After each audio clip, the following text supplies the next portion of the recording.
Hello, hello, hello. Welcome to this episode of The Strong and Capable, Season 3, Fearless. And today I have Miss Courtney Brown with us. You want to say hey, Courtney?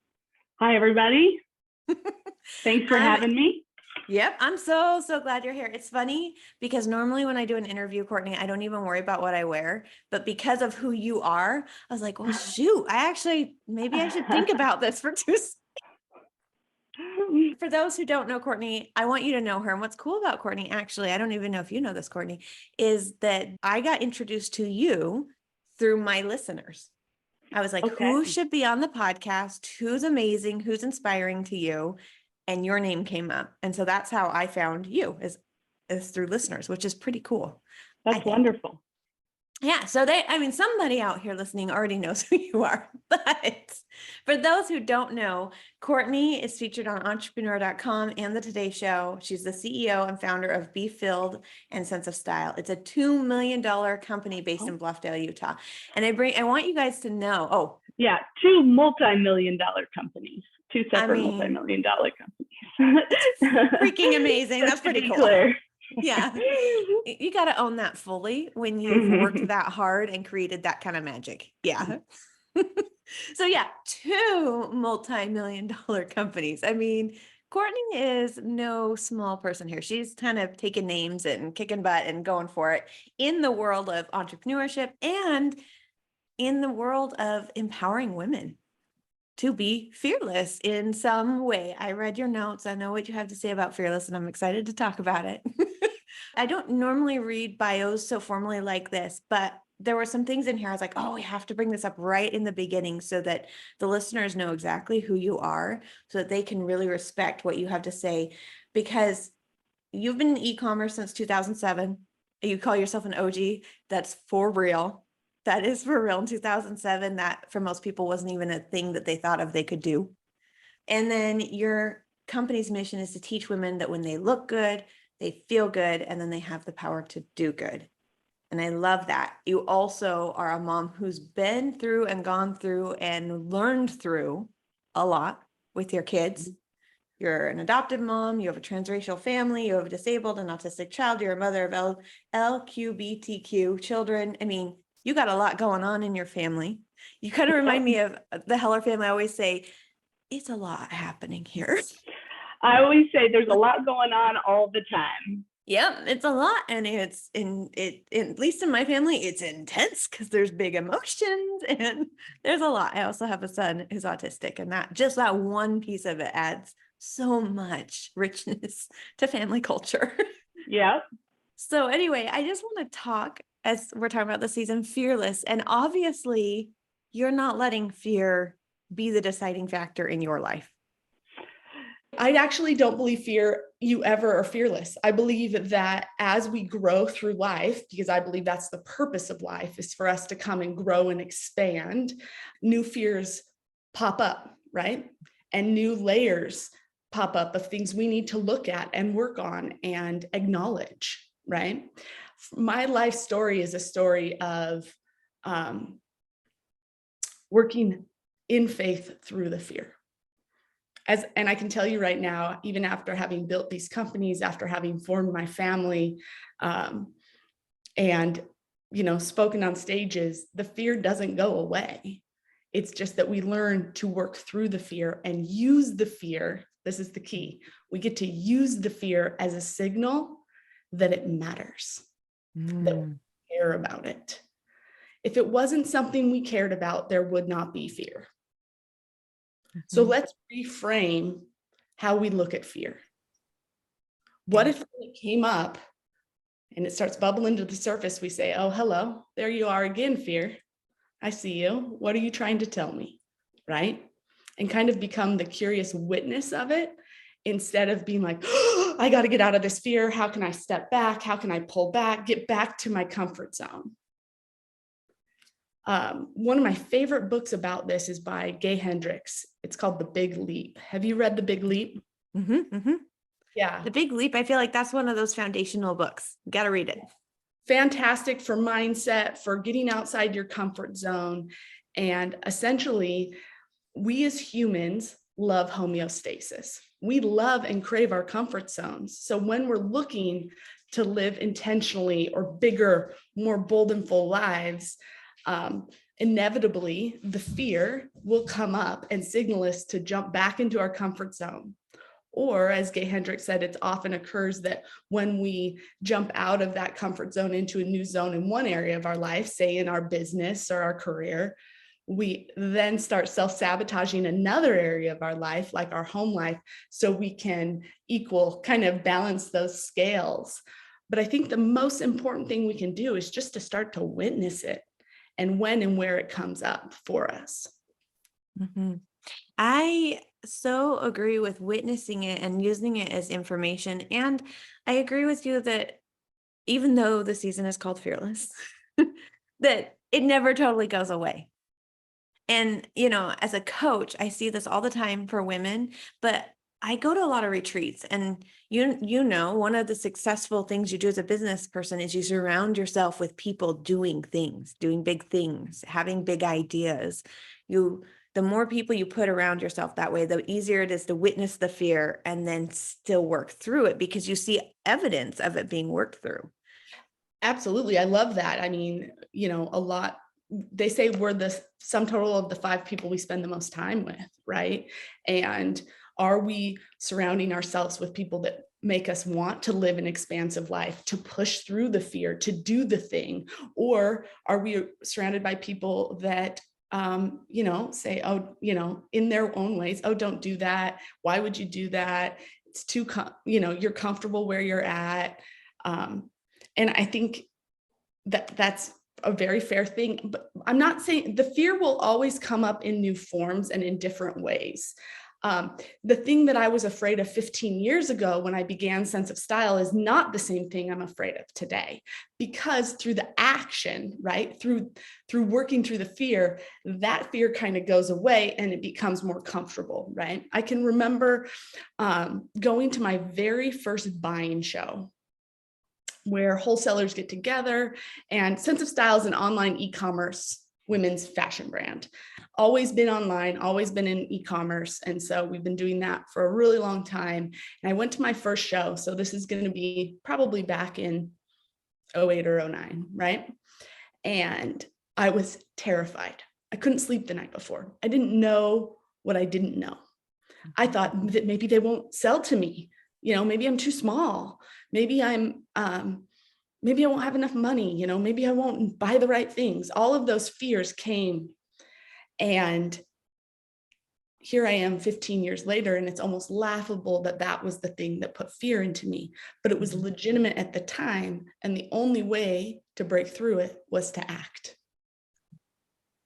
Now, I will never be the person who sits in front of you and says, I am fearless.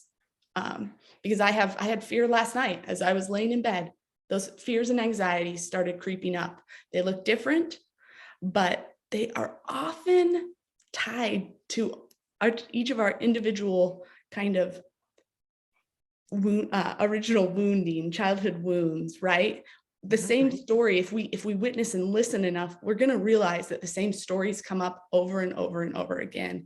And mine, I don't know what yours is, but mine is, you'll never be good enough. It will never be enough. So in whatever form it takes on, right, they won't sell to you because you're not good enough, right? You won't be able to work with that influencer because you're not good enough. And now, as I'm venturing outside of my day-to-day work as CEO at Sense of Style and Be Fulfilled and doing some of my own things, it's that same fear is coming up again of, oh, no one will show up. You're not good enough. Who are you to speak about that? You're not good enough. Yes, the childhood wound can never be underestimated. And it will show up the more work you do, the more opportunities you take to be fearless. It's like a deeper level each time, like you said, or your circumstance will uncover a new layer. It's not always down and up. Sometimes it's wide and to the side, and it can a curveball thrown at you that you didn't expect. This is probably one of the biggest things I see for myself and for other women that I get to associate with when we're all in this container of like growth, maybe at a retreat or something, is the frustration. I've already worked through this. I've already done this work. Why am I here again dealing with this a worthiness wound or this fear of, it usually is worthiness, actually. I think it usually does come down to worthiness in some form. I'm not good enough. I'm not worth it. No one will believe me. And then to compound that, business can be a little wild ride. And so, no, it is a wild ride. And so sometimes you fail. Totally. Like sometimes. So how do we work through fear and failure when we failed and we got to get back up again? Well, I will be as blunt as possible. You will fail, straight up. You will fail, and you'll fail over and over and over. And it's once again how you perceive failure. Failure is only failure if you stop. A lot of times failure is just learning. And in my own personal belief system, it is just a lot of times correcting the path. And getting you back to the place you need to be, right? I think there's magic in failure. And I have a keynote that I've spoken on in this, is if you can use failure as a stepping stone instead of a stumbling block. And I know you're big on mindset, and all this is how you perceive it, quite literally. One of my personal tricks of how you work through the failure in anything, or the disappointment, or when life doesn't go the way you think it should, is in any given scenario, ask, what is the gift?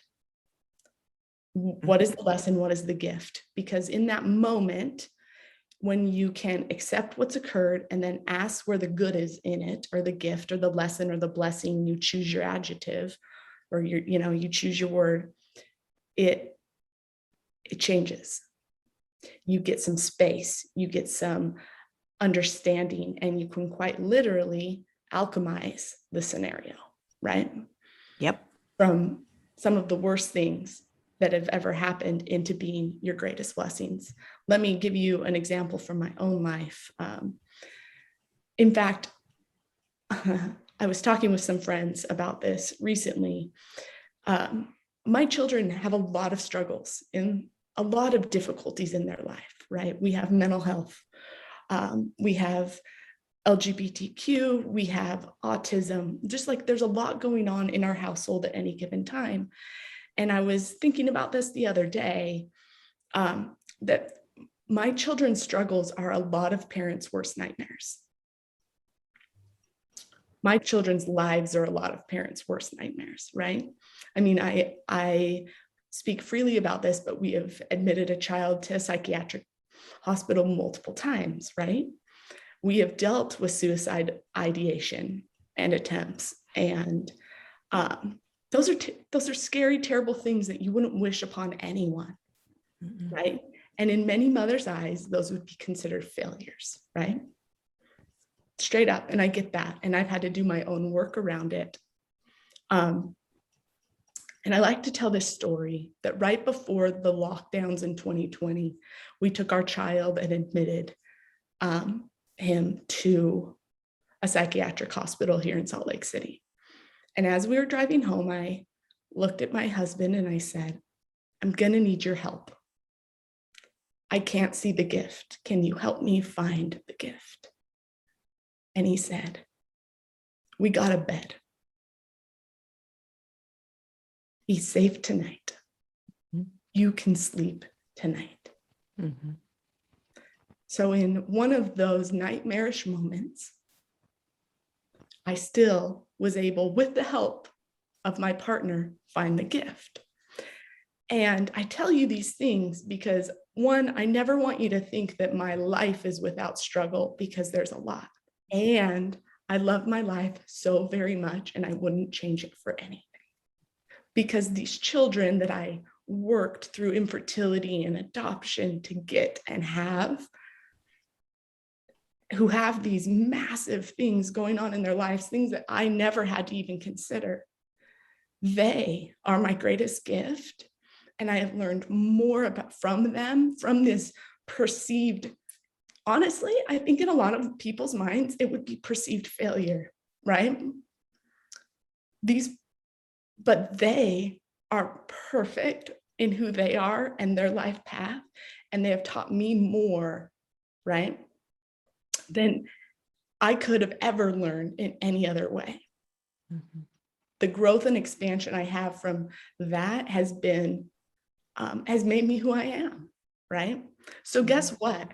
You chose to be human. You are here. There will be failure. There will be heartache. There will be struggle. And it's how you choose to respond to it that matters. Mhm.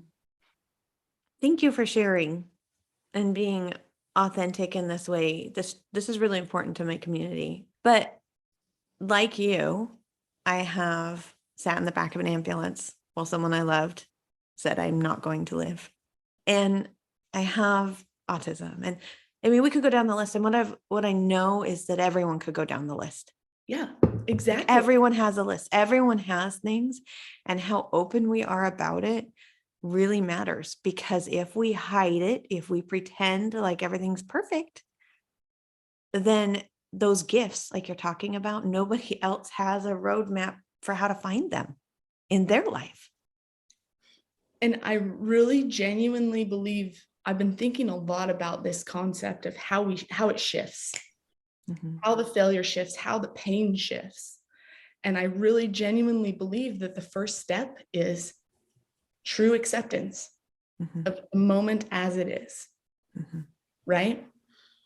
And one of my tools, like I said, to get there is to ask where the gift is, where the lesson is. And sometimes that the gift is only, well, I know more now. Sometimes the only gift is I have more awareness to do better next time. Yep. But I believe that our life shifts, the tough things shift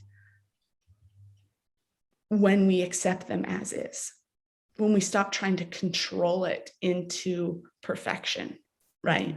Because that's all perfection really is the kind of illusion of the control, right? And it's difficult, right? We all know when we are vulnerable and put our wounds a little bit on display, it's very, very vulnerable, because we don't get to determine how it's received and who will hold it in honor and sacredness, and who will use it as, maybe perhaps something against you. But guess what? We don't get to decide, right? We don't get to determine how other people take us. All we get to do is show up in our own authenticity, like you said. Yeah, we really don't. And I think that's one of those places that fear of perception, a fear of things you can't control, that's a huge stopper. That right there stops so many people from crossing the line of who they are and who they could be. Exactly. It is that and I do this for sure. We stop ourselves because we wonder, well, what's my mom gonna think? What's my neighborhood gonna think? What are the people on Instagram gonna think? Well, guess what? You don't know. And we don't actually get to control that. We get to control one person, and that's us. Our own thoughts, our attitudes, our responses, and our actions. And that's it. I had to learn really early on as a mother that I don't get to control my children's actions, nor the outcome of their lives. And I think as women, it's incredibly difficult for us because we have a lot of identity tied up in motherhood. And for a long time, a lot of women had their, whether they were quote unquote good or bad, tied up in the achievements of their children. Right? And so to realize that we are not the achievements of our children and that they have their own paths, and to fully accept that is its own work. And one of the gifts of my motherhood is that I had to learn that very early, right? When you own a fashion brand and your child literally refuses to do their hair and wears crazy clothes. I mean, we've done it all. It's like one of those moments of like, I can either push back and have us both be unhappy, or I can let go and accept and allow this child to step in to who they are, right? And that's something so simple, but how many of us have tried to control down to what our children wear because it says something. We're afraid of what someone else is going to think about us based on what they are wearing. Yep. Right. I was pregnant with my third child, and my oldest was in kindergarten. She had her first Christmas concert, so I'm big pregnant and I'm so excited. It's our first Christmas show. And I remember trying to do her hair, and at this time she's so girly and sparkly now, but at most her life, she's been a tomboy, like all the like baseball, soccer, all in on it. It is so cute, but I'm very girly, as you can see clearly. Like I'm very sparkly and glitter and magic. And so our first concert, I wanted her hair cute and an updo. And I remember we fought. This is a kindergartner. God did not send me like you. My kids have always forged their own path. And never have I made a suggestion that they were like, okay, like that's never happened. But anyway, so I try and do her hair. And she's screaming and kicking, and she's a 5-year-old. And I remember thinking, you're 5. You don't get to decide this. I do. I'm the mom. Of course, like you said, lessons needed to be learned from me. So we fight so hard. Her hair never gets done. It sends me into contractions. So I missed the concert because I had to stay home. And I remember thinking, was it worth it? Sitting there on the couch with the contractions, crying because I didn't get to see my baby's first ever Christmas concert in kindergarten. Was it worth it? Was it worth trying to force my will on hers? No. Such a good question for us to ask, right? Was it worth it? I love that. Was it worth it? And for the future, is it worth it? Is it worth it? Right? When you're facing that fear, like you said, the information's coming up saying, hey, this might not, it's really, our bodies are beautiful. It's your brain saying there could be a threat here. Yeah. There could be. We still have a very primal piece of us, that's like, there's a tiger, watch out for the tiger, keep yourself safe. Whether it's our subconscious that doesn't know whether it's a real threat or not. And that's where the awareness of slowing down and noticing the feeling and asking ourselves and doing a little bit of internal work and staying curious around it to see whether or not it's real. I was recently talking to a friend about, for me, fear comes up in the form of anxiety a lot. That is kind of how it presents itself. And I was talking to a friend, and she said she'd just been to a therapy appointment, and her therapist had said, let's start reframing how we see this anxiety, right? And saying that, one, like you said, it's safety, it's protecting, and thanking it. And then 2, thinking about this anxiety as showing you it matters. You care. What if we just went that far? No other action required, but just thanking ourselves for caring, because if you didn't care, you wouldn't have the fear or the anxiety. Now that's a shift, right? That is a mindset shift. But how much better do you feel? And I always come back to that, is like, whether it's true or not, with true with a capital T, do I feel better when I think it that way? And I do, when I can just acknowledge it and be like, I care about this, this matters to me.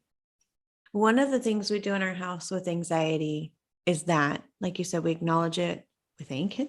Hey, now we know this is here. This is great information. And then we actually do a couple things. One of the exercises we often do is, let's see it through. So you're scared to death of going to school and failing the test, or you're scared to death of walking into the room and nobody talks to you. So, and you feel like this weird pariah of the group. This is a real anxiety for me always, and often happens because I put on the vibe of I'm freaked out, right? Because I am. Anyways, let's talk it through. What happens? You fail the test. So does your grade go down a percentage? Does it go down 50%? Are there any other options for you? What does this look? We actually will walk through the full scenario of the fear, because a lot of times there's resolution for every single fear. Absolutely. And so we don't need to, it helps take away the unknown, because fear is usually just the unknown. Is the tiger going to jump out at me? I see it's there. Is it going to get me? Mm-hmm. So if you have a plan, or he's going to get me, I'm going to go to the hospital. Okay. Is it worth it? Mm-hmm. Is it worth the risk? And I think I love that, because we can say, let's play it through. What's the worst case scenario? Okay, you failed the test. Are you out? Are you done?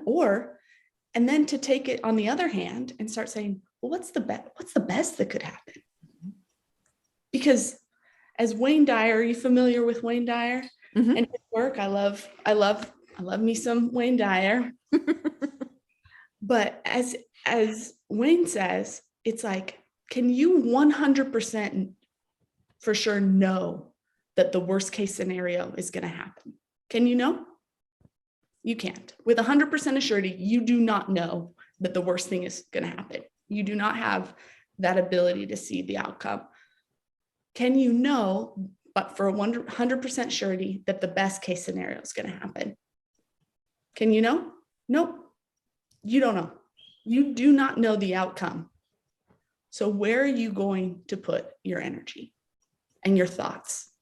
And which one speaking about how it makes you feel, which one makes you feel better? Focusing on the very worst case, or focusing on what's the best that could? And where are you going to put your energy, right? Because it's a choice. How we think about things, how we view them is a choice. And the only way we're going to break up those patterns of thought is by slowing down and noticing them. Yep. Oh, then I go back to the same thing, right? Most of the time we realize, like we said before, that it's themes. It's themes. Yep. So I love that, playing it out. Yeah, playing out. And then the other thought I had as you were talking was my current mentor, Gina DeVee, she talks a lot about source. What are you making source?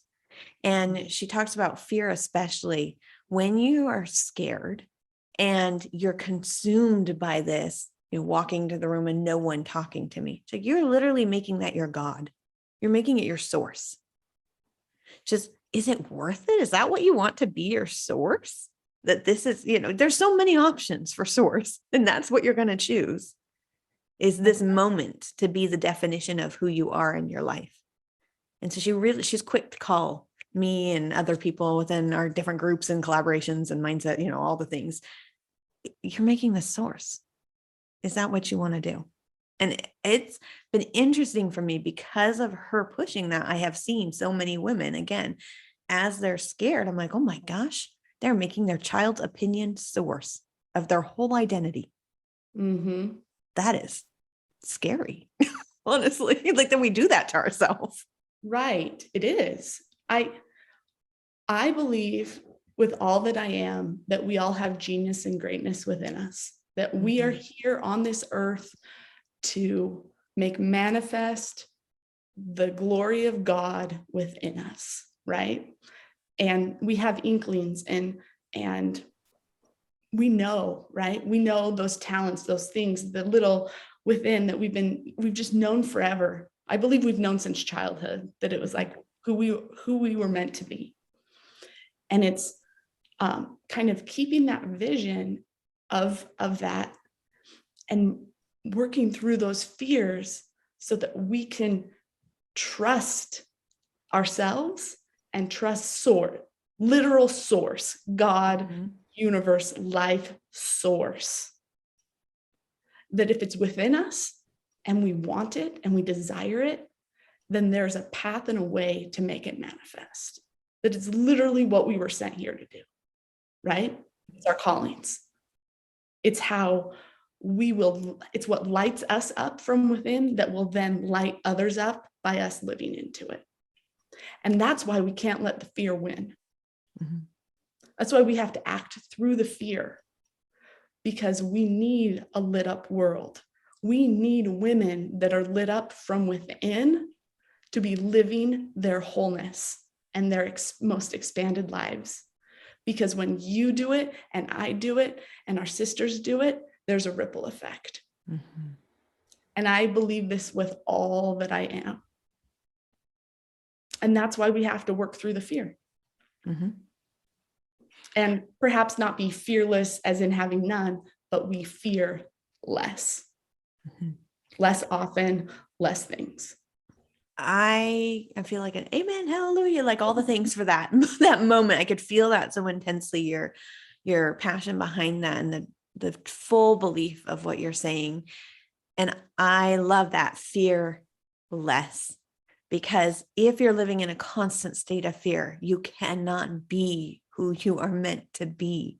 And that was the whole, when I think of fearless, when this season came about, I always know about 6 months before a season starts, what the women that I'm called to teach and love and just pour into, what they need. I can kind of feel it. And it's just this beautiful divine direction that comes into my knowing, my being. I'm like, oh, this is fun. I get excited about it.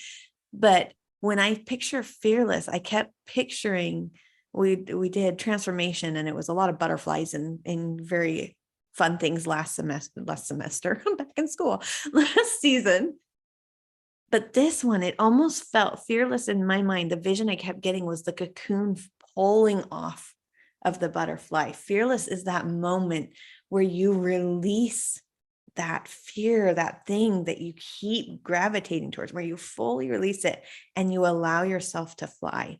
That doesn't mean there won't be big turbulence or predators that come for you, but you allow yourself to be released and to fly. And I agree with you. That is how you bring beauty into the world. Staying safe in that cocoon is not going to serve anyone, not even yourself, because you can't even see the beauty around you when you're in that space. That's right. It won't serve. I love that. I love that visualization. And just the power in who we are, and just the sheer possibility in every single one of us to make a difference. I can tell you what, I felt called. I felt a deep calling from within 15 years ago to start Sense of Style. It didn't make a lot of sense, right? It just felt like it would light me up. And I'd look back on the last 15 years and how much it has pushed me and how much I've grown and how many other people lives have been blessed because I decided to go for it, right? The incredible people that have come into my life, the conversations I've gotten to have because I went for it. Now, like you said, there will be things that happen. Things will go wrong. It's a guarantee. There will be failures along the way. There will be more pain and suffering, but there will also be expansiveness and like joy and accomplishment. And like you said, becoming the path and the light for others so that they feel like there's somewhere they can follow. That's what it's all about. That's what it's all about. So it's like, if you feel like, and not everybody's called to start a business, right? Like that was just my version of it. There's lots of callings. There's lots of visions for your life. And it's getting clear with yourself about what that is, and then trusting yourself and God, right? That's your path, and to walk it. Yep. To walk it. And as we say here at the Strong People, I even have the sign behind me, walk sacred. Because when you're scared and you choose to do it anyway, it's transformational ground, and that's sacred. That is. And I was thinking as you were talking, if I could sum up this conversation, which is part of my job, but if I could sum it up, what would it be? And I think it's back to that phrase we were talking about. Is it worth it? Is it worth it? And I look at you and what you've done and what you've accomplished. Was it worth it?